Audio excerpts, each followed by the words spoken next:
റസൂലല്ലാഹ്, ഞാൻ എൻ്റെ ജീവിതത്തിൽ വല്ലാതെ കരഞ്ഞു പോയി നബിയേ. ഇബ്ലീസ് മുത്തുനബിയോട് പറഞ്ഞു കൊടുക്കുകയാണ്. എന്നിട്ട് നാലാമതായിട്ട് ശപിക്കപ്പെട്ടവന് പറയുകയാ, ഞാൻ എൻ്റെ ജീവിതത്തിൽ കരഞ്ഞു പോയ നാലാമത്തെ സമയം ഏതെന്നറിയുമോ? അല്ലാഹുവിന്റെ പരിശുദ്ധമായ ഖുർആനിലെ സൂറത്തുൽ ഫാത്തിഹയുണ്ടല്ലോ, ആ ഫാത്തിഹ ഇറങ്ങിയ സമയത്താണ് മുത്തുനബിയേ ഞാൻ വല്ലാതെ കരഞ്ഞു പോയതെന്ന് പ്രവാചകൻ സ്വല്ലല്ലാഹു അലൈഹി വസല്ലമ തങ്ങളോട് അവിടെ നിന്ന് ഇബ്ലീസ് പറഞ്ഞു എന്ന് ചരിത്രം പറയുമ്പോ, എന്റെ പ്രിയപ്പെട്ടവരെ, ഇബ്ലീസ് കരഞ്ഞു പോയിട്ടുണ്ടെങ്കിൽ ആ ഫാത്തിഹയുടെ മഹത്വമാണ് ഞാനും നിങ്ങളും വെറുതെ ഓതിക്കളയാറുണ്ടല്ലോ. എങ്കിൽ യഥാർത്ഥത്തിൽ ഫാത്തിഹയുടെ മഹത്വം എന്താണെന്ന് ചിന്തിച്ചു നോക്ക്. നമ്മളൊക്കെ ഓതാറുള്ള സൂറത്തുൽ ഫാത്തിഹ, ആ ഫാത്തിഹയുടെ മഹത്വം ചിന്തിച്ചു നോക്ക്. ആ സൂറത്ത് ഇറങ്ങിയപ്പോഴാ ഇബ്ലീസ് കരഞ്ഞു പോയത്. അപ്പൊ അത് സാധാരണ സൂറത്തല്ല, അത് ഫാത്തിഹ സാധാരണ സൂറത്തല്ല. എന്റെ പ്രിയപ്പെട്ടവരെ, അതാ റസൂലുള്ളാഹി തങ്ങൾ പറഞ്ഞല്ലോ, ഫാത്തിഹ ശിഫയാണെന്ന് നബി മുഹമ്മദ് മുസ്തഫ സല്ലല്ലാഹു അലൈഹി വസല്ലമ തങ്ങൾ പറയുകയാണ്. ഒരുപാട് രോഗങ്ങൾക്കുള്ള മരുന്നാണ്, ഒരുപാട് രോഗങ്ങൾക്കുള്ള മരുന്നാണ് ഫാത്തിഹയെന്ന് മഹാനായ പ്രവാചകൻ സല്ലല്ലാഹു അലൈഹി വസല്ലമ തങ്ങൾ പഠിപ്പിക്കുമ്പോൾ, എന്റെ പ്രിയപ്പെട്ടവരെ, ഇബ്ലീസ് പോലും അവിടെ നിന്ന് കരഞ്ഞു പോയെന്ന് ചരിത്രം പറയുമ്പോ, അല്ലാഹുവിന്റെ പ്രവാചകൻ സല്ലല്ലാഹു അലൈഹി വസല്ലമ തങ്ങളുടെ ജന്മദിനം കൊണ്ട് അനുഗ്രഹീതമായ പരിശുദ്ധമായ റബീഉൽ അവ്വൽ 12 എന്റെ പ്രിയപ്പെട്ടവരെ, നമുക്കതൊരു സാധാരണ ദിവസമാണെന്ന് പറയാൻ കഴിയില്ല. അതൊരു സാധാരണ ദിവസമാണെന്ന് പറഞ്ഞ് എല്ലാ ദിവസത്തെ പോലെ ഒരു സാധാരണ ദിവസം, അന്നാണ് പ്രവാചകൻ ജനിച്ചത്, അന്നാണ് പ്രവാചകൻ വഫാത്തായത്. ഈ കാണിക്കുന്ന കോമാളിത്തരങ്ങളൊക്കെ ഇസ്ലാമിലുള്ളതാണോ എന്ന് പറഞ്ഞുകൊണ്ട് കളിയാക്കുന്നവരുണ്ട്, പരിഹസിക്കുന്നവരുണ്ട്, നാണം കെടുത്തുന്നവരുണ്ട്. എങ്കിൽ എന്റെ പ്രിയപ്പെട്ട സഹോദരങ്ങളെ, പ്രവാചകൻ സ്വല്ലല്ലാഹു അലൈഹി വസല്ലമ തങ്ങളുടെ ജന്മദിനം കൊണ്ട് അനുഗ്രഹീതമായ പരിശുദ്ധമായ റബീഉ, ആ ദിവസത്തിന്റെ മഹത്വം അറിയുമോ? ആ ദിവസത്തിന്റെ മഹത്വം അറിയുമോ? ഒരേ ഒരു ചരിത്രം ഞാൻ പറഞ്ഞു തരാ, ഒരേ ഒരു ചരിത്രം ഞാൻ പറഞ്ഞു തരാ. ഈ ചരിത്രം കേട്ട് കഴിയുമ്പോ നിങ്ങൾ തീരുമാനിക്കൂ, അല്ലാഹുവിന്റെ പ്രവാചകൻ സ്വല്ലല്ലാഹു അലൈഹി വസല്ലമ തങ്ങളുടെ ജന്മദിനത്തിന്റെ മഹത്വം എന്താ? എന്റെ പ്രിയപ്പെട്ട സഹോദരങ്ങളെ, അല്ലാഹുവിന്റെ പ്രവാചകൻ സ്വല്ലല്ലാഹു അലൈഹി വസല്ലമ തങ്ങൾ അവിടെ എന്റെ പ്രിയപ്പെട്ടവരെ ഒരേ ഒരു ചരിത്രം പറഞ്ഞു തരാ. എന്റെ പ്രിയപ്പെട്ടവരെ, അതാ അവിടെ നിന്ന് ചരിത്രം പറയുകയാണ്.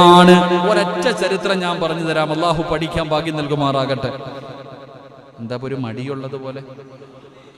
നാളത്തെ ദിവസത്തിന്റെ മഹത്വം അറിഞ്ഞില്ലെങ്കിൽ പിന്നെ എന്തിനാ നമ്മളൊക്കെ ജീവിക്കണം? അല്ലാഹു ഈമാൻ നൽകി അനുഗ്രഹിക്കുമാറാകട്ടെ. എൻ്റെ പ്രിയപ്പെട്ട സഹോദരങ്ങളെ, ചരിത്രത്തിൽ അബൂലഹബ് എന്ന് പറയുന്ന ഒരുത്തിനെ അറിയാം ഇല്ലേ? അറിയോ അബൂലഹബിനെ? അബൂജഹലിനെ അബൂലഹബിനൊക്കെ അറിഞ്ഞില്ലേ പിന്നെ നമ്മളൊക്കെ ആരാ അല്ലേ? എന്റെ പ്രിയപ്പെട്ട സഹോദരങ്ങളെ, അള്ളാഹുവിന്റെ പരിശുദ്ധമായ ഖുർആൻ എടുത്ത് നോക്ക്. അബൂലഹബിനെ അറിയണമെങ്കിൽ അള്ളാഹുവിന്റെ വിശുദ്ധമായ ഖുർആൻ തബ്ബത് യദാ എടുത്ത് ചോദ്യം നോക്ക്. തബ്ബത് യദാ പേര് ഓർമ്മയുണ്ടില്ലേ? അള്ളാന്റെ പരിശുദ്ധമായ ഖുർആനിലെ ഒരു സൂറത്തുണ്ട്. എന്റെ പ്രിയപ്പെട്ട സഹോദരങ്ങൾ, അള്ളാഹു അവനെ കുറിച്ച് പറഞ്ഞു തന്നൊരു സൂറത്ത്. അപ്പൊ ഈ അബൂലഹബ് മരണപ്പെട്ടു പോയി. പ്രവാചകനോട് വലിയ സ്നേഹമൊന്നും ഇല്ലായിരുന്നില്ല. അബൂലഹബിന്റെ സ്വഭാവം അറിയാലോ. അബൂലഹബിന്റെ സ്വഭാവം നമുക്കറിയുമല്ലോ. ആ ലാനത്താക്കപ്പെട്ടവന് ചത്തുപോയി. എന്റെ പ്രിയപ്പെട്ട സഹോദരങ്ങളെ, ദിവസങ്ങൾ കഴിഞ്ഞപ്പോ അവനേതാ അബ്ബാസ് എന്ന് പറയുന്ന സഹോദരൻ അവിടെ നിന്ന് സ്വപ്നം കാണുകയാണ്. മരണപ്പെട്ടു പോയവരെ സ്വപ്നം കാണുമല്ലോ. അവിടെ നിന്ന് സ്വപ്നം കണ്ടപ്പോ അവിടെ നിന്ന് ചോദിക്കുന്നു, മാഹാലുക, നിന്റെ അവസ്ഥ എങ്ങനെയാണ്? മരിച്ചുപോയ അബൂലഹബിനോട് തന്റെ സഹോദരൻ അവിടെ നിന്ന് സ്വപ്നത്തിൽ കണ്ടപ്പോൾ അവിടെ നിന്ന് ചോദിക്കുകയാണ്, നിന്റെ അവസ്ഥ എന്താണ്? അവിടെ നിന്ന് പറയുന്നു, ഫിന്നാരി ഇല്ലാ അന്നഹു യുഖഫിഫ അലയ്യ കുല്ല ലൈലത്തിൻ ഇസ്നൈൻ വഅമുസ്സു മിൻ ബൈനി ഇസ്ബഇ മാഅൻ ബിഖദ്രി ഹാദാ. എന്റെ പ്രിയപ്പെട്ടവരെ, അവിടെ നിന്ന് പറയുകയാണ്, ഇമാം ബുഖാരിയിൽ ഈ ഹദീസ് കാണാം, അബൂ ദാവൂദിൽ ഈ ഹദീസ് കാണാം. അവിടെ നിന്ന് പറഞ്ഞു കൊടുക്കുകയാണ്. എന്താണ് പറഞ്ഞു കൊടുത്തതെന്നറിയുമോ? എന്റെ അവസ്ഥ വളരെ പരിതാപകരമാണ്. ഞാൻ നരകത്തിലാണ്. എന്റെ കബർ മുഴുവനും തീയാണ്. എന്റെ കബറിന്റെ അകത്ത് പാമ്പുകളും തേളുകളും പുഴുക്കളുമാണ്. അല്ലാഹു തീ കൊണ്ട് നിറച്ചിരിക്കുകയാണ്. എന്റെ കബറിന്റെ അകത്ത് വല്ലാത്ത ശിക്ഷയാ. എങ്കിലും അവിടെ നിന്ന് പറഞ്ഞു കൊടുക്കുന്ന തിങ്കളാഴ്ച ദിവസമെത്തിയാൽ അവിടെ അബൂ ലഹബ് പറഞ്ഞു കൊടുക്കുകയാണ്, എന്റെ പ്രിയപ്പെട്ടവരെ, അവിടെ നിന്ന് തിങ്കളാഴ്ച ദിവസം എത്തിക്കഴിഞ്ഞാൽ സാധാരണ ദിവസം പോലെയല്ല. അന്നത്തെ ദിവസം ശിക്ഷയ്ക്കൽപ്പം കുറവുണ്ട്. അന്നത്തെ ദിവസം തിങ്കളാഴ്ച ദിവസം എത്തിക്കഴിഞ്ഞാൽ എന്റെ കബറിന്റെ അകത്ത് ശിക്ഷയ്ക്ക് ചെറുതായിട്ടൊരു കുറവ് വരികയാണ്. എന്നിട്ട് അവിടെ നിന്ന് പറഞ്ഞു കൊടുക്കുകയാ, അവിടെ നിന്ന് പറഞ്ഞു കൊടുക്കുകയാ, എന്റെ കൈകളുടെ വിരലുകളുണ്ടല്ലോ, അബൂ ലഹബ് കാണിച്ചു കൊടുക്കുകയാണ്. അബ്ബാസ് തങ്ങളോട് കാണിച്ചു കൊടുക്കുന്ന എന്റെ ഈ കൈവിരലുകളുണ്ടല്ലോ, ഈ കൈവിരലുകൾ ഇടയിലൂടെ എനിക്ക് വെള്ളമിങ്ങനെ അല്ലാഹു തരുന്നുണ്ട്. എല്ലാ തിങ്കളാഴ്ചയും എന്റെ കബറിന്റെ അകത്ത് തീയതാ, നരകത്തിന്റെ കവാടം ചെറുതായിട്ടും നടക്കുകയാണ്. എനിക്കന്ന് വല്ലാത്ത ശിക്ഷയില്ല. അന്നത്തെ ദിവസം മാത്രം എനിക്ക് അല്ലാഹു അദാബ് കുറച്ചു തരുന്നു. എന്റെ രണ്ട് കൈകളുടെ വിരലുകൾക്കിടയിലൂടെ അല്ലാഹു എനിക്ക് കുടിക്കാൻ വെള്ളം തരുന്നു. അതിന്റെ കാരണം എന്തെന്നറിയുമോ? അല്ലാഹുവേ, അല്ലാഹുവിന്റെ പ്രവാചകനെ ഒരുപാട് വേദനിപ്പിച്ച, ഒരുപാട് റസൂലുള്ളാഹിയെ കളിയാക്കിയ, അല്ലാഹുവിന്റെ പ്രവാചകനെ ഒരുപാട് കണ്ണുനീര് കുടിപ്പിച്ച, പ്രവാചകനെ ഭ്രാന്തനെന്ന് വിളിച്ച ഇവൻ അല്ലാഹു തിങ്കളാഴ്ച ദിവസം മാത്രം അല്ലാഹു അദാബ് കുറച്ചു കൊടുക്കാനുള്ള കാരണം എന്തെന്നറിയുമോ? അവന്റെ കൈകളുടെ വിരലുകൾക്കിടയിലൂടെ വെള്ളം കൊടുക്കാനുള്ള കാരണം എന്തെന്നറിയുമോ? അവൻ തന്നെ പറയുകയാണ്, അവൻ തന്നെ പറയുകയാ, മഹാനായ നബി മുഹമ്മദ് മുസ്തഫ സല്ലല്ലാഹു അലൈഹി വസല്ലമ തങ്ങൾ ഈ പ്രപഞ്ചത്തിലേക്ക് കടന്നു വന്ന ദിവസമുണ്ടല്ലോ, റബീഉൽ അവ്വൽ 12 ഉണ്ടല്ലോ, അല്ലാഹുവിന്റെ പ്രവാചകനെ ജനിച്ച ദിവസം. അതാ സുവൈബത്ത് എന്ന് പറയുന്ന ഇവന്റെ ഒരു അടിമ പെണ്ണുണ്ട്. ഇവന്റെ അടിമയാണ്, ഇവന്റെ അടിമ പെണ്ണാണ് സുവൈബത്ത്. ആ സുവൈബത്ത് എന്ന് പറയുന്ന പെണ്ണ് വന്നിട്ട് അവനോട് പറഞ്ഞു, മുഹമ്മദ് ജനിച്ചെന്ന്, അല്ലാഹുവിന്റെ പ്രവാചകൻ എന്ന ആ പിഞ്ചുകുഞ്ഞ് ജനിച്ചെന്ന് പറഞ്ഞപ്പോ റസൂലുള്ളാഹി തങ്ങള് ജനിച്ചതിന്റെ സന്തോഷത്തിൽ ആ വന്നു പറഞ്ഞ അടിമയായ സുവൈബത്ത് എന്ന് പറയുന്ന പെണ്ണുണ്ടല്ലോ, ആ പെണ്ണിനോട് പറഞ്ഞു, നിന്നെ ഞാൻ മോചിപ്പിച്ചിരിക്കുകയാണ്, നിന്നെ ഞാൻ സ്വതന്ത്രയാക്കിയിരിക്കുകയാണ്. ആ അടിമ പെണ്ണിനെ അവിടെ നിന്ന് മോചിപ്പിച്ചു. എന്റെ പ്രിയപ്പെട്ടവരെ, അബ്ബാസ് തങ്ങളോട് അബൂ ലഹബ് പറഞ്ഞു കൊടുക്കുകയാ, ആ പെണ്ണ് മുത്തുനബിക്ക് പാല് കൊടുത്തിട്ടുണ്ട്. അല്ലാഹുവിന്റെ പ്രവാചകന് മുല കൊടുത്ത പെണ്ണാണ് സുവൈബത്ത്. ആ അല്ലാഹുവിന്റെ പ്രവാചകന് ജനിച്ചെന്ന് പറഞ്ഞപ്പോ ആ പറഞ്ഞ അടിമ പെണ്ണിനെ മോചിപ്പിച്ചതിന് പകരം അല്ലാഹു എല്ലാ തിങ്കളാഴ്ചയും എന്റെ ഖബറിന്റെ അകത്ത് ശിക്ഷ കുറച്ചു തരുമെന്ന് അവിടെ നിന്ന് പറഞ്ഞു എന്ന് നബി മുഹമ്മദ് മുസ്തഫ സല്ലല്ലാഹു അലൈഹി വസല്ലം. അല്ലാഹു നമുക്ക് ഈമാൻ തരുമാറാകട്ടെ.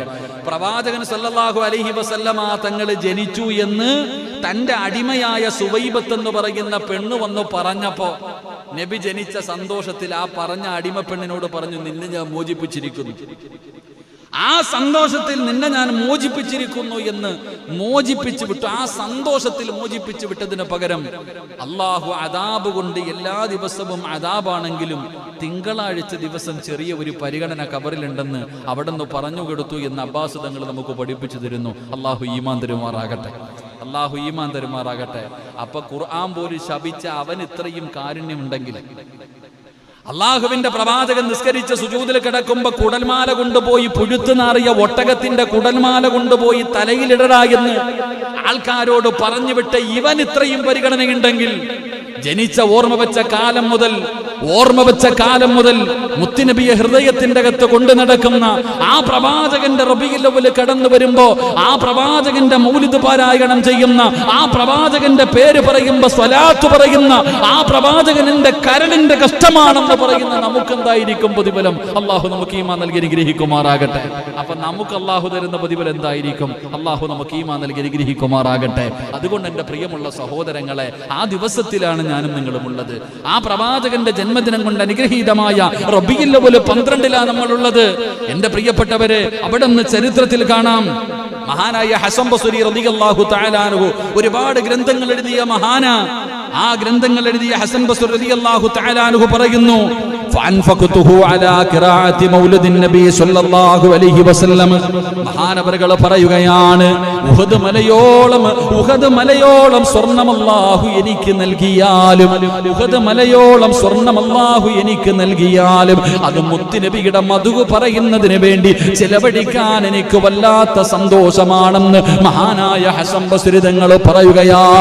എന്റെ പ്രിയപ്പെട്ടവരെ, പ്രവാചകനോടുള്ള മഹബ്ബത്താണ്, അല്ലാഹുവിന്റെ പ്രവാചകനോടുള്ള സ്നേഹമതായിരുന്നു. അതുകൊണ്ട് ആ സ്നേഹമാണ് എന്റെയും നിങ്ങളുടെയും ഹൃദയത്തിൽ വേണ്ടത്. ആ പ്രവാചകനെ നാളെ നമ്മളെ സഹായിക്കാൻ കഴിയോ? ആരാരും സഹായിക്കാനില്ലാത്ത പടച്ച റബ്ബിന്റെ പരലോകമുണ്ടല്ലോ. അവിടെ കയ്യിൽ പിടിക്കാൻ വേറെ ആരുമില്ല, അവിടെ സഹായിക്കാൻ വേറെ ആരുമില്ല. നഫ്സി നഫ്സി എന്ന് വിളിച്ചുകൊണ്ട് സ്വന്തം യാ വൈലത്താ യാ ഹസ്റത്താ, എന്റെ നാശമേ എന്റെ നാശമേ എന്ന് നിലവിളിച്ചുകൊണ്ട് നടക്കാനല്ലാതെ സഹായിക്കാൻ ആരുമില്ലാത്ത ദിവസത്തില് ഇഖ്തറതു ദഅവതി ശഫാഅത്തിൽ ഉമ്മതി, മുത്തുനബിയെ നമ്മുടെ കയ്യിൽ പിടിക്കാൻ കാണൂ, നമ്മളെ സ്വർഗ്ഗത്തിൽ കൊണ്ടുപോകാൻ. എല്ലാവരും പടച്ചവനെ പരലോകത്ത് കിടന്ന് ഓടുകയാണ്. എല്ലാവരും കൂടെ ആദ്യ പിതാവായ ആദം നബി അലൈഹിസ്സലാം നമ്മുടെ പിതാവാണല്ലോ. ആദം നബിയുടെ ചാരത്ത് ചെന്നിട്ട് പറയുന്ന, വാപ്പാ, നിങ്ങളെ അല്ലാഹുവാണ് സൃഷ്ടിച്ചത്, അല്ലാഹുവാണ് നിങ്ങൾക്ക് റൂഹ് ഊതിയത്, അതുകൊണ്ട് ഞങ്ങളെ കൂടെ ഒന്ന് സ്വർഗ്ഗത്തിൽ കൊണ്ടുപോകുമോ? വാപ്പ ആദം നബി അലൈഹിസ്സലാമിന്റെ മുന്നില് മക്കളായ നമ്മൾ എല്ലാവരും ചെന്നിട്ട് പറയും, ഇന്ന് സ്വന്തം വാപ്പയ്ക്ക് വേണ്ട, ഉമ്മയ്ക്ക് വേണ്ട, ഭാര്യയ്ക്ക് വേണ്ട, മക്കൾക്ക് വേണ്ട, എല്ലാരും കൈയൊഴിഞ്ഞിരിക്കുന്നു. വാപ്പ, അള്ളാഹു ആദ്യമായിട്ട് നിങ്ങളെയാ സൃഷ്ടിച്ച്, നിങ്ങൾക്ക് അള്ളാഹുവാണ് റൂഹൂദിയത്, അതുകൊണ്ട് ഞങ്ങളെ ഒന്ന് സ്വർഗത്തിൽ കൊണ്ടുപോകോ? ആദം നബി പറയും, എന്റെ പൊന്നാര മക്കളെ, വാപ്പാടെ കാര്യം തന്നെ ആകെ കഷ്ടത്തിലാണ്.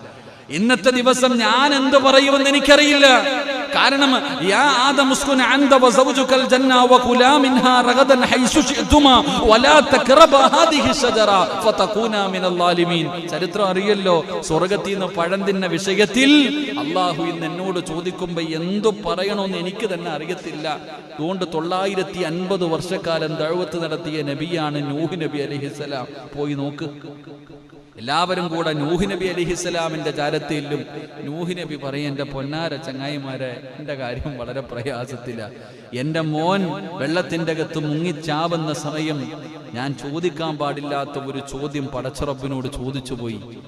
അതുകൊണ്ട് ഇന്നത്തെ ദിവസം എന്റെ കാര്യം വളരെ പരിതാപകരമാ. അതുകൊണ്ട് അപ്പുറത്തിരിക്കുന്ന മൂസാ നബി അലൈഹിസ്സലാം അങ്ങോട്ട് പറഞ്ഞു വിടും. മൂസാ നബി അലൈഹിസ്സലാമിന്റെ മുന്നിൽ എല്ലാവരും ചെന്നിട്ട് പറയും, എന്റെ പൊന്നാര കലീമുള്ള അള്ളയോട് സംസാരിച്ച നബിയല്ലേ നിങ്ങള്, നമ്മളെ ഒന്ന് സഹായിക്ക്. എന്റെ പൊന്നാര മക്കളെ, ഞാൻ ഒരുത്തനെ കൊന്നവനാ, എന്ത് ചെയ്യണമെന്ന് എനിക്കറിയില്ല.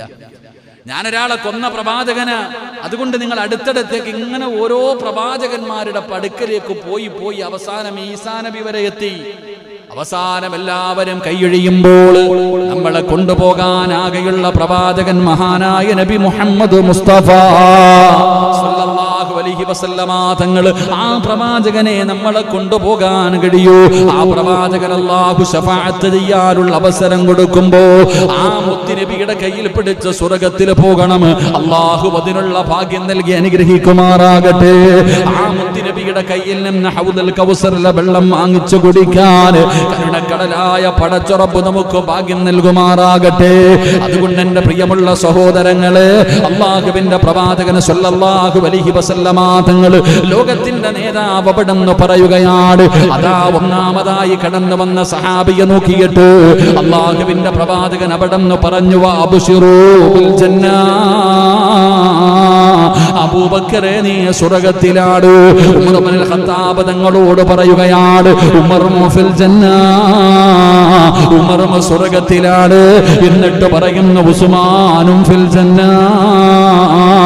ഉസ്മാനെ നീയും സ്വർഗ്ഗത്തിലാണ്.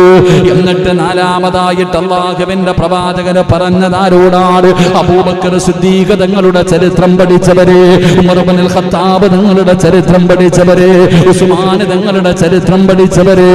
നാലാമത്തെ ഖലീഫയാരാ? മഹാനായ സയ്യിദുനാ അലി ഇബ്നു അബീ ത്വാലിബ് റളിയല്ലാഹു തആല അൻഹു. അല്ലാഹുവിന്റെ പ്രവാചകൻ അവിടെന്ന് പറയുന്നു, അലിയും ഫിൽ ജന്ന, അലിയേ നീയും നാളെ സ്വർഗ്ഗത്തിലാണെന്ന് ആദരവായ പ്രവാചകൻ നബി മുഹമ്മദ് മുസ്തഫ അലൈഹി വസല്ലം അബൂബക്കർ തങ്ങളുടെ ജനനം അവിടത്തെ ജീവിതം പഠിച്ചു. ഉമർ ഇബ്നുൽ ഖത്താബിന്റെ ജീവിതം പഠിച്ചു. ഉസ്മാൻ തങ്ങളുടെ ജീവിതം പഠിച്ചു. അലിയാർ തങ്ങൾ അല്ലാഹുവിന്റെ പ്രവാചകൻ സല്ലല്ലാഹു അലൈഹി വസല്ലമ തങ്ങൾ അവിടെന്ന് പറഞ്ഞു, അലിയേ നീ സ്വർഗ്ഗത്തിലാണ്. ആരാണ്? അലി ഇബ്നു അബീ ത്വാലിബ് റളിയല്ലാഹു തആല അൻഹു. എന്റെ പ്രിയപ്പെട്ട സഹോദരങ്ങളെ, ചെറുപ്രായത്തിൽ അല്ലാഹുവിന്റെ പ്രവാചകനെ എടുത്തു വളർത്തിയ മകനാണ് മഹാനായ സയ്യിദുനാ അലി ഇബ്നു അബീ ത്വാലിബ് റളിയല്ലാഹു തആല അൻഹു.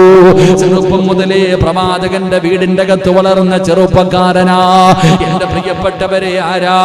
മഹാനായ അബൂ താലിബിന്റെ പ്രിയപ്പെട്ട മകനാണ് അലി ഇബ്നു അബീ ത്വാലിബ്. അലിയാർ തങ്ങൾ അബൂ താലിബിന്റെ മകനാണ്. പടച്ചവനെ, പ്രവാചകനെ എടുത്തു വളർത്തിയത് അബൂ താലിബാ. അല്ലാഹുവിന്റെ പ്രവാചകന്റെ പ്രിയപ്പെട്ട പിതാവ് ജനനത്തിന് മുമ്പേ മുത്തുനബിയെ കൈവിട്ടു പോയല്ലോ. കണ്ടു പൊതിരുന്നതിന് മുമ്പ് ഉമ്മയും കൈവിട്ടു പോയല്ലോ. ആ യതീമായ മുത്തുനബിയെ അവിടുന്ന് അബൂ താലിബാണ് എടുത്തു വളർത്തിയത്. പ്രവാചകനോട് വല്ലാത്ത സ്നേഹമായിരുന്നു. അവിടുന്ന് ചരിത്രം പറയുകയാ, സ്വന്തം മക്കള് 4 മക്കളുണ്ടായിരുന്നു.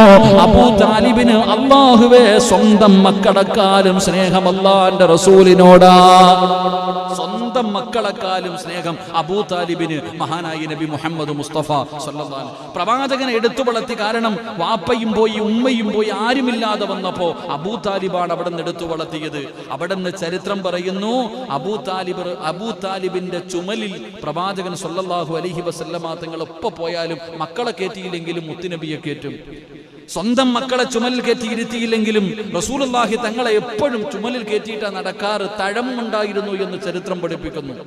എന്റെ പ്രിയപ്പെട്ടവരെ, അബൂ താലിബിന്റെ ചരിത്രം, മുത്തുനബിയുടെ ചരിത്രം എടുത്തു നോക്കുമ്പോൾ അബൂ താലിബ് മുത്തുനബി എത്ര സ്നേഹിച്ചിരുന്നു എന്ന് അവിടുത്തെ ചരിത്രം വായിച്ചു നോക്കുമ്പോൾ നമുക്ക് പഠിക്കാൻ കഴിയും. ശത്രുക്കൾ പോലും പ്രവാചകനെ ഉപദ്രവിക്കാതിരുന്നത് അബൂ താലിബ് ഉള്ളത് കാരണം അബൂ താലിബ് ശത്രുപക്ഷത്തിലെ വലിയ എല്ലാവരും ബഹുമാനിക്കപ്പെടുന്ന ഒരു വ്യക്തിയാണ്. അത് കാരണം ആരും പ്രവാചകന്റെ അബൂ താലിബിന്റെ വഫാത്തിന് ശേഷമാണ് പ്രവാചകനെ ഉപദ്രവിക്കാൻ തുടങ്ങിയത് എല്ലാവരും. അത്രയ്ക്കും സ്നേഹമായിരുന്നു അബൂ താലിബ്. ഏത് കാര്യത്തിനും പ്രവാചകൻ സല്ലല്ലാഹു അലൈഹി വസല്ലം തങ്ങളുടെ മുൻപന്തിയിൽ ചോദിക്കാനും പറയാനും എല്ലാം ഉണ്ടായിരുന്നു. പക്ഷേ എന്ത് ചെയ്യാൻ, ഇസ്ലാമിലേക്ക് കടന്നു വന്നില്ല. പ്രവാചകൻ സല്ലല്ലാഹു അലൈഹി വസല്ലമ തങ്ങൾക്ക് വലിയ വേദനയുണ്ടായൊരു സംഭവമായിരുന്നല്ലോ. അബൂ താലിബ് മുസ്ലിമായിട്ടല്ല മരണപ്പെട്ടു പോയത്. അവിടെ നിന്ന് സക്കറാത്തിന്റെ അവസ്ഥയിൽ കിടക്കുമ്പോൾ പോയിരുന്നിട്ട് കയ്യും കാലൊക്കെ ഒന്ന് പറ ലാ ഇലാഹ ഇല്ലല്ലാഹ്. ഒരൊറ്റ പ്രാവശ്യം ഞാൻ കൊണ്ടുപോകാൻ നിങ്ങളെ സ്വർഗത്തിൽ, ഒരേ ഒരു പ്രാവശ്യം പറ ലാ ഇലാഹ ഇല്ലല്ലാഹ്. പറഞ്ഞില്ല. കാരണം എന്തേ? അവിടെ നിന്ന് അബൂ താലിബിന് അറിയാം പ്രവാചകൻ സല്ലല്ലാഹു അലൈഹി വസല്ലമ തങ്ങൾ പറയുന്നത് മുഴുവനും ശരിയാണെന്ന് അറിയാം. പക്ഷേ എന്ത് ചെയ്യാൻ, ഇന്നും അങ്ങനെയാണല്ലോ ഈഗോ. പലരുടെയും മുന്നിൽ ഒറ്റപ്പെട്ടു പോകും. എല്ലാവരും ഞാൻ ഭീരുവാണെന്ന് പറയും. അവസാനം മുസ്ലിമായി പോയല്ലോ, മുഹമ്മദിന്റെ കൂടെ പോയല്ലോ എന്ന് എന്നെ ഭീരുവെന്ന് നാട്ടുകാർ പറയും. അതുകൊണ്ട് ഞാൻ പറയില്ല. തല മുതൽ തടകാൻ തുടങ്ങി. മരിക്കാൻ കിടക്കുന്ന സമയം മുത്തുനബി സല്ലല്ലാഹു അലൈഹി വസല്ലമ തങ്ങൾ ചാരത്ത് ചെന്നിരുന്നിട്ട് തലഭാഗം മുതൽ ശരീരത്തിങ്ങനെ തടകാ. ഒരേ ഒരു പ്രാവശ്യം പറ ലാ ഇലാഹ ഇല്ലല്ലാഹ്. എൻ്റെ പ്രിയപ്പെട്ട സഹോദരങ്ങളെ, അവസാനം കാലിൻ്റെ ഭാഗം എത്തിയപ്പോൾ വരുന്ന മുഖറബുൽ അംലാഖു മലക്ക് ജിബ്രീൽ അലൈഹിസ്സലാം വന്നിട്ട് കൈയങ്ങ് തട്ടിമാറ്റി. അവിടെ നിന്ന് തട്ടിമാറ്റിയിട്ട് അവിടെ നിന്ന് പറഞ്ഞു കൊടുത്തു, നബിയേ, ഹിദായത്ത് കൊടുക്കുന്നവൻ അങ്ങല്ല, അല്ലാഹുവ ഒരു മനുഷ്യന് ഹിദായത്ത് കൊടുക്ക്. കൈ തട്ടിമാറ്റി. അതുകൊണ്ടാണ് പ്രവാചകൻ സല്ലല്ലാഹു അലൈഹി വസല്ലമ തങ്ങൾ പറഞ്ഞു, നരകത്തിലെ ഏറ്റവും ചെറിയ ശിക്ഷ ആർക്കാ? അബൂ താലിബിനാ. പ്രവാചകന് തല മുതൽ കാലിന്റെ ഭാഗം വരെ തൊട്ടു. പ്രവാചകൻ തൊട്ട സ്ഥലം നരകം തൊടില്ല. പ്രവാചകൻ സല്ലല്ലാഹു അലൈഹി വസല്ലമ തങ്ങൾ തൊട്ട സ്ഥലം നരകം തൊടൂല. അപ്പം ശരീരം തല മുതൽ കാലിന്റെ മുകൾ ഭാഗം വരെ തടകി, കാലിന്റെ അടിഭാഗത്ത് തടകാൻ പറ്റിയില്ല. അതുകൊണ്ട് നാളെ നരകത്തിലെ ഏറ്റവും ചെറിയ ശിക്ഷ അബൂ താലിബിനാണ്. 2 ചെറിയ ചെരുപ്പുകൾ, തീയാലുള്ള 2 ചെറിയ ചെരുപ്പുകൾ. ആ ചെരുപ്പ് കാലിലെടുത്ത് ധരിച്ചാൽ തലച്ചോറ് തിളച്ചു മറിയുമെന്ന് ആദരവായ പ്രവാചകൻ നബി മുഹമ്മദ് മുസ്തഫ. അല്ലാഹു നമ്മളെ കാത്തിരക്ഷിക്കുമാറാകട്ടെ. ചെരുപ്പ് ധരിക്കുമ്പോൾ തലച്ചോറ് തിളയ്ക്കുന്നുണ്ടെങ്കിൽ ഈ തീക്കകത്തിട്ട് കത്തിക്കുന്നവന്റെ അവസ്ഥ എന്തായിരിക്കും ആലോചിച്ച് നോക്ക് എന്റെ പ്രിയപ്പെട്ടവരെ. അപ്പൊ പ്രവാചകനെ എടുത്തു വളർത്തിയ അബൂ താലിബിന്റെ മകനാണ് മഹാനായ അലി റളിയല്ലാഹു തആല അൻഹു. അപ്പൊ അവിടുത്തെ വഫാത്തിന് ശേഷം പ്രവാചകൻ എടുത്തു വളർത്തി. ഓരോ മക്കളെയും ഒരാൾ കുടുംബക്കാര് കൊണ്ടുപോയി. അങ്ങനെ അലിയാരി തങ്ങളെ അള്ളാഹുവിന്റെ പ്രവാചകൻ സല്ലല്ലാഹു അലൈഹി വസല്ലമ തങ്ങൾ കൊണ്ടുവന്ന് കൂടെ വളർത്താൻ തുടങ്ങി. അവസാനം പ്രവാചകന് പ്രബോധനവുമായി കടന്നു ചെന്നു. എന്റെ പ്രിയപ്പെട്ട സഹോദരങ്ങളെ, അള്ളാഹുവിന്റെ പരിശുദ്ധമായ ഖുർആനിലെ ആയത്തിറങ്ങി കുടുംബക്കാരോട് മുഴുവനും ദഅവത്ത് ചെയ്യാൻ. അങ്ങനെ കുടുംബക്കാരെ മുഴുവനും വിളിച്ചുകൂട്ടി. അള്ളാഹുവിന്റെ പ്രവാചകൻ സല്ലല്ലാഹു അലൈഹി വസല്ലമ തങ്ങൾ തന്റെ കുടുംബക്കാരെ മുഴുവനും വിളിച്ചുകൂട്ടിയിട്ട് അവിടുന്ന് ഭക്ഷണമെല്ലാം കൊടുത്തു. എന്നിട്ട് പ്രവാചകൻ അവരോട് നസീഹത്ത് ചെയ്തു, നിങ്ങൾ എല്ലാവരും ഇസ്ലാമിലേക്ക് കടന്നു വരണം, അള്ളാഹുവിനെ കൊണ്ട് വിശ്വസിക്കണം, ഞാൻ അള്ളാഹുവിന്റെ പ്രവാചകനാണ്. അവിടുന്ന് പ്രബോധനം നടത്തിയിട്ട് പ്രവാചകൻ ചോദിച്ചു, ആരാ എന്റെ കൂടെ കൂടാനുള്ള ആരെങ്കിലും ഉണ്ടോ? കുടുംബക്കാര് മുഴുവനും തലതാഴ്ത്തിയിരിക്കുകയാണ്. എല്ലാവരും തലതാഴ്ത്തിയിരിക്കുമ്പോൾ മഹാനായ സയ്യിദുന അലി ഇബ്നു അബീ താലിബ് റളിയല്ലാഹു തആല അൻഹു എഴുന്നേറ്റ് നിന്നിട്ട് പറഞ്ഞു, നബിയെ, ഞാനുണ്ട്. അന്ന് ചെറിയ കുട്ടികളിൽ ആദ്യമായിട്ട് മുസ്ലിമായത് മഹാനായ സയ്യിദുന അലി ഇബ്നു അബീ താലിബ് റളിയല്ലാഹു തആല അൻഹു. അവിടുന്ന് ചെറുപ്പത്തിലെ മുസ്ലിമായി. അലി റളിയല്ലാഹു തആല അൻഹു ജീവിതത്തിൽ ഒരിക്കലും, കാരണം ചെറുപ്പം മുതലേ പ്രവാചകന്റെ കൂടെ, അത് കാരണം ഒരു വിഗ്രഹങ്ങൾക്ക് മുമ്പിൽ തലകുനിച്ചിട്ടില്ല മഹാനായ സയ്യിദുന അലി ഇബ്നു അബീ താലിബ് റളിയല്ലാഹു തആല അൻഹു. എന്റെ പ്രിയപ്പെട്ട സഹോദരങ്ങളെ, ചരിത്രം പറയുകയാ, പ്രവാചകനെ വല്ലാതെ സ്നേഹിച്ചു. അലി ഇബ്നു അബീ ത്വാലിബ് റളിയല്ലാഹു തആല അൻഹുവിനെ അദബ് പഠിപ്പിച്ചു കൊടുത്തത് പ്രവാചകന. അതുകൊണ്ട് തന്നെ മുത്തുനബിയുടെ കൂടെ വളർന്നു. പ്രവാചകന് വല്ലാത്ത ഇഷ്ടമായിരുന്നു. പ്രവാചകൻ സല്ലല്ലാഹു അലൈഹി വസല്ലമ തങ്ങൾ പല യുദ്ധങ്ങൾക്കും പല കാര്യങ്ങൾക്കും നേതാവായിട്ട് വലിയ വലിയ സഹാബത്ത്, അബൂബക്കർ സിദ്ദീഖ് തങ്ങളുണ്ട്, ഉമർ ഇബ്നുൽ ഖത്താബ് തങ്ങളുണ്ട്, ഹംസ റളിയല്ലാഹു തആല അൻഹുണ്ട്. ഒരുപാട് സ്വഹാബാക്കൾ നിൽക്കുമ്പോഴും പല കാര്യങ്ങൾക്കും പല യുദ്ധങ്ങളുടെയും നേതാവായി അല്ലാഹുവിന്റെ പ്രവാചകൻ സല്ലല്ലാഹു അലൈഹി വസല്ലമ തങ്ങൾ അവിടുന്ന് കൊടിയെടുത്തു കൊടുത്തത് മഹാനായ സയ്യിദുനാ അലി ഇബ്നു അബീ ത്വാലിബ് റളിയല്ലാഹു തആല അൻഹു. വല്ലാത്ത ധൈര്യമായിരുന്നു, വല്ലാത്ത ശക്തിയായിരുന്നു. പടച്ചവനെ, ഇസ്ലാമിന്റെ ചരിത്രം എടുത്തു നോക്ക്. ചില പേര് കേൾക്കുമ്പോൾ ശത്രുക്കൾക്ക് വല്ലാത്ത ഭയമായിരുന്നു. മഹാനായ സയ്യിദുനാ ഉമർ ഇബ്നുൽ ഖത്താബ്, ആ പേര് കേൾക്കുമ്പോഴേ ഇബദാ ശത്രുക്കൾക്ക് വല്ലാത്ത പേടിയായിരുന്നു. മഹാനായ സയ്യിദുൽ ശുഹദായ ഹംസ റളിയല്ലാഹു തആല അൻഹു, ആ പേര് കേൾക്കുമ്പോഴേ ശത്രുക്കൾക്ക് ഭയമായിരുന്നു.